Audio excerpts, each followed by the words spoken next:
அனைவருக்கும் வணக்கம். நான் பிரபாகரன், ஜோதிடர். இப்போ நான் என்ன சொல்ல போறேன்னா, இந்த பிறந்த கால குரு மீது கோச்சார குரு பயணிக்க காலம் எப்படி இருக்குன்னு சொல்றேன், கருத்தில் கொள்ளுங்க. பிறந்த கால குரு தனது பார்வையால் தன்னுடன் சேர்ந்த கிரகங்களின் சேர்க்கையால் ஜாதகருக்கு தர வேண்டிய பலனை தரக்கூடிய காலமாக அந்த ஜாதகருக்கு அமையும். அதை நீங்க கருத்தில் கொள்ளுங்க.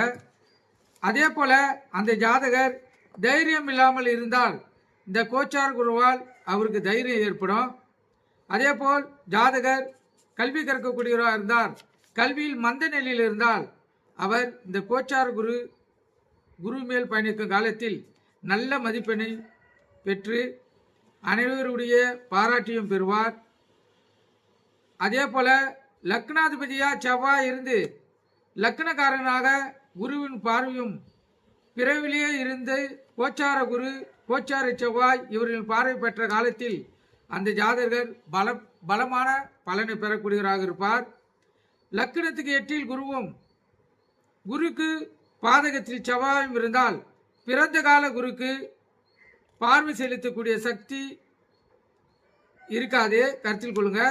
கோச்சார குருவின் பார்வை பட்டதும் சக்தி அதிகமாகி செவ்வாய்க்கு தனது பார்வையால் பலத்தை தந்து இது பிறந்த கால குருவின் மீது கோச்சார குரு போகும் போது பல மடங்கு பலத்தை செலுத்தி பார்வையை செலுத்துவார்.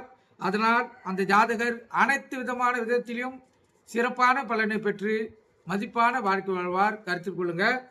இது பிறந்த கால செவ்வாய் மீது, அதாவது குரு மீது குரு செல்லக்குள்ள செவ்வாயின் சம்பந்தப்பட்டு அந்த வாழ்க்கை இருக்கு. ஏன்னா செவ்வாய்னா ஜாதகர், அந்த ஜாதகருடைய வாழ்க்கை சிறப்பாக இருக்கும். அது ஆணாக இருந்தாலும் பெண்ணாக இருந்தாலும் மிக அருமையாக இருக்கும். கருத்தில் கொண்டு பயன்பெறுங்க. நன்றி, வணக்கம்.